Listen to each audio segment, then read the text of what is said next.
चलिए आज हम त्रिकोणमिति का लेक्चर 4 देखने वाले हैं। जैसा कि आप लोग बोर्ड पे देख रहे हैं, आज त्रिकोणमिति का हम लेक्चर 4 देखने वाले हैं। ठीक है, देखिए ये है समकोण त्रिभुज।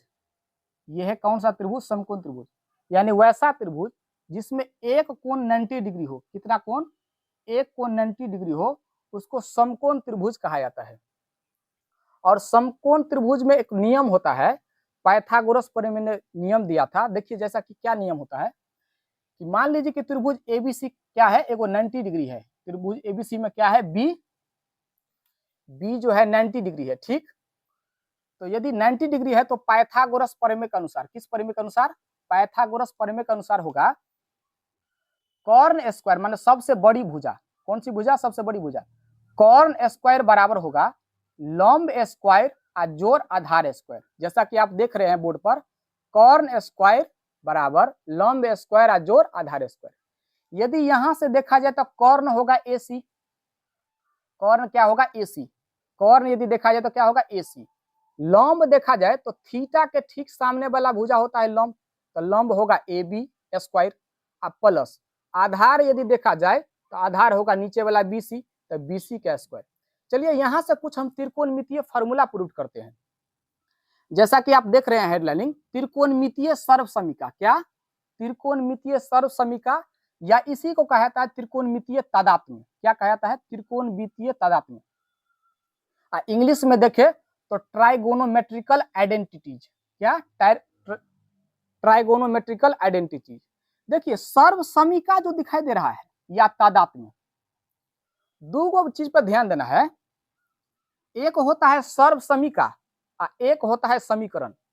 सर्वसमीका और समीकरण में बहुत फर्क होता है। क्या फर्क होता है? समीकरण में एक फिक्स मान होता है। जैसा कि मान लीजिए कि यहाँ पे x + 4 बराबर 6 है। x + 4 बराबर कितना है? 6 है।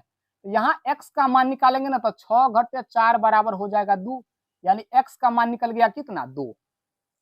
यानी ये हुआ समीकरण। इस समीकरण में केवल 2 ही ऐसा मान है जो इस समीकरण को संतुष्ट करेगा। 2 ही केवल ऐसा मान है जो इस समीकरण को क्या करेगा? संतुष्ट करेगा। लेकिन सर्वसमीका में ऐसे नहीं होता है। सर्वसमीका का मतलब हुआ कि उसमें कोई भी मान दे दीजिए, कोई भी मान दे दीजिए तो वो संतुष्ट हो जाएगा। जैसा मान लीजिए यहाँ पर ये हुआ सब सर्वसमीका, sin square theta plus cos square theta बराबर 1 होता है, आप लोग जानते होंगे।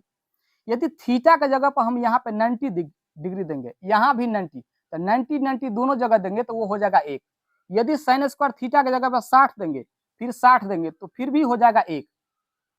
यदि थीटा की जगह पर यहाँ पे 1000 देंगे, 1000 यहाँ पर भी देंगे तो हो जाएगा 1। यानी थीटा की जगह पर कुछ भी मान देंगे तो वो हो जाएगा कितना? 1।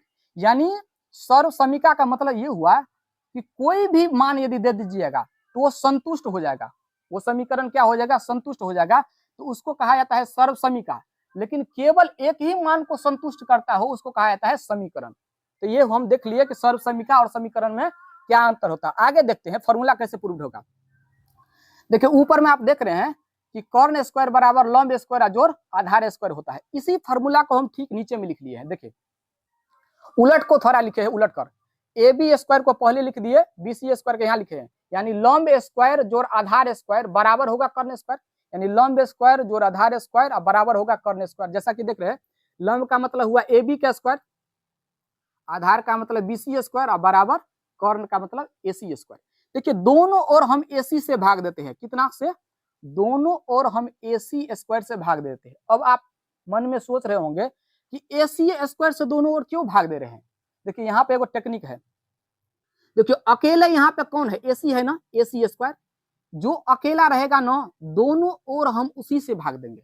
यानी यहाँ पे ए सी स्क्वायर अकेला है तो इसीलिए हम ए सी स्क्वायर से दोनों से भाग देते हैं। देखिए तो ए बी स्क्वायर में हम ए सी स्क्वायर से भाग दे रहे हैं, तो ए बी स्क्वायर बट्टा होगा ए सी स्क्वायर। ए बी स्क्वायर बट्टा क्या होगा? ए सी स्क्वायर। फिर यहाँ पे दिखाई दे रहा होगा आपको बी सी स्क्वायर।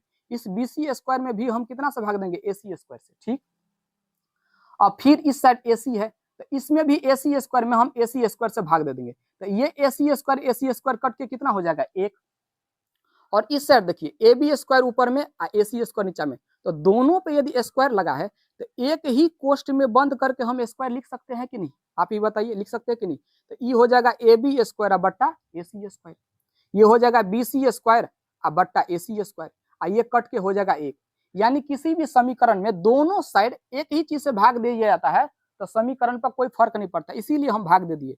ए सी स्क्वायर ए सी स्क्वायर ए सी स्क्वायर से दोनों साइड भाग दे देंगे, या गुना कर देंगे या जोड़ देंगे या घटा देंगे तो कोई फर्क नहीं पड़ेगा। इतना बात आप लोग समझ गए। अब यहाँ पे देखिए कि ए बी स्क्वायर बट्टा ए सी क्या होता है, माने ए बी बट्टा ए सी क्या होता है। तो देखिए ए बी है थीटा के ठीक सामने बोला भुजा लंब, लंब बट्टा ए सी है कर्ण। तो आप ही बताइए लंब बट्टा कर्ण क्या होता है।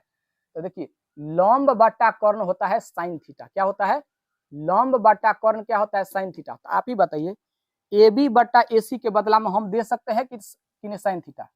यहाँ पर स्क्वायर है, ए बी बट्टा ए सी का स्क्वायर है तो हम साइन स्क्वायर थीटा दे देंगे, क्योंकि यहाँ पर स्क्वायर है तो यहाँ भी स्क्वायर देंगे। तो यही मान हम यहाँ पे डाल दिए, ये हो गया क्या, साइन स्क्वायर थीटा प्लस, यहाँ पर प्लस है।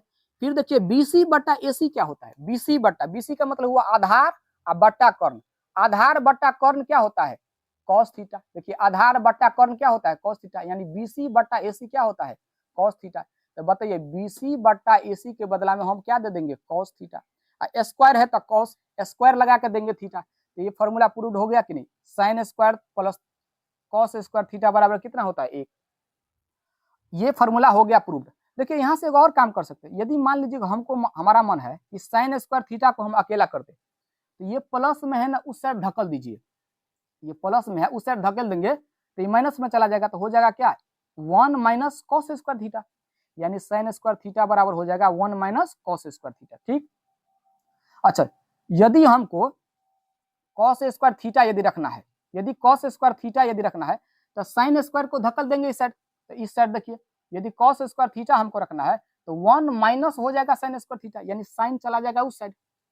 यदि सिर्फ हमको साइन थीटा चाहिए, यदि ई स्क्वायर हटा देंगे तो ई स्क्वायर हटा देंगे तो क्या चढ़ जाएगा, रूट। तो साइन थीटा बराबर होगा root under 1 minus cos square theta. क्या होगा, root under 1 minus cos square theta.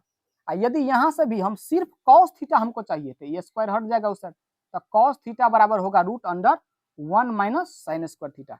तो चलिए आज हम एगो त्रिकोणमितीय सर्वसमीका एगो प्रूव कर लिए, और भी सर्वसमीका है जो हम अगले लेक्चर में प्रूव करेंगे। तब तक के लिए आपको धन्यवाद।